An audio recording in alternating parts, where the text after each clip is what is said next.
Remove the battery. Test the voltage with a voltmeter.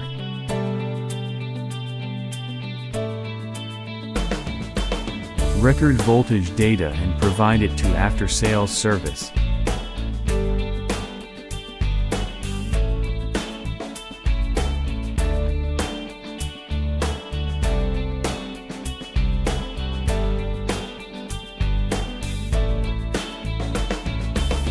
Remove the battery base.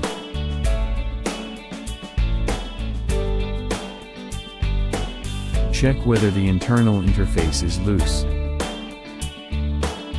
Disconnect the instrument connecting wire. Measure the interface pin with a voltmeter. Record voltage data and provide it to after-sales service.